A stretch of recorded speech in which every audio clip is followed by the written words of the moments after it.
When you think about your own education, it is likely that a particular teacher comes to mind who made a significant difference for you. I quickly think of Mr. Keenan, Miss Mills, and others that helped shape how I think and learn and what I wanted to do.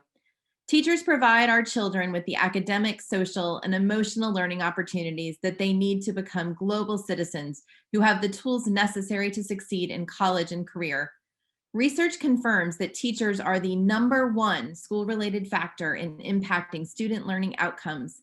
For that reason, we must ensure that we have a qualified and well prepared teacher in every classroom, which requires us to provide teachers with the profession, working conditions, and resources they need. As the daughter of a teacher and a former teacher myself, I know how incredibly challenging the role can be. But today it is even harder, and the pandemic has exacerbated many of the inequities that our students and schools face. The ability to recruit and retain high quality teachers is critical, but North Carolina continues to experience considerable challenges in most grade levels and subject areas. Educator preparation programs in North Carolina have experienced declining enrollments of more than 50% since 2009. While students of color comprise over half of the total student population in our state, 80% of our teachers are white. Research has found that students of color have stronger academic and social emotional outcomes when they have same race teachers in their classrooms, and all students are at a disadvantage by not having teachers of color. These teacher shortages are expected to grow with the pandemic.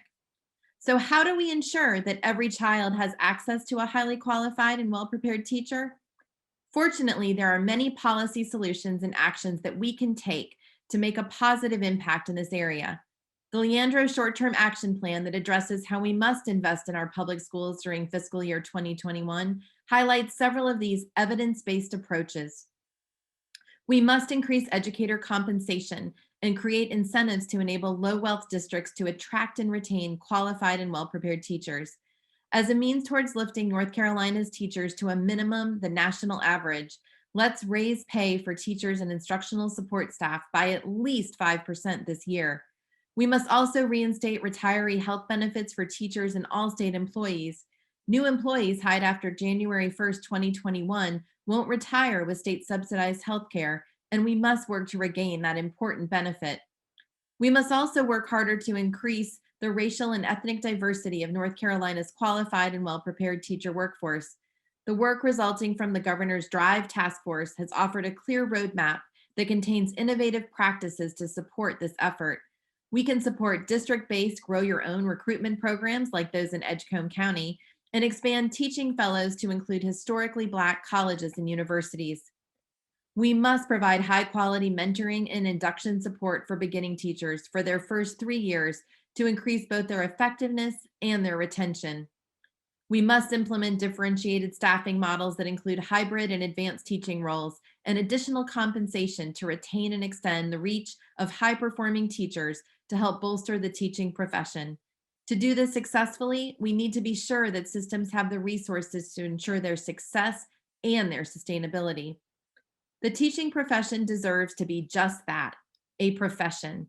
And we as a state have much work to do to elevate this essential role for our students, families, communities, and economy. Our teachers are highly educated and could pursue many other career paths, and we must start early and support those interested in pursuing education. Investing in our teaching candidates and current teachers is investing in the number one factor that impacts our student outcomes. We have the resources and we understand what it takes to recruit and retain high qualified and well prepared teachers. That's all for today, and we'll see you next week.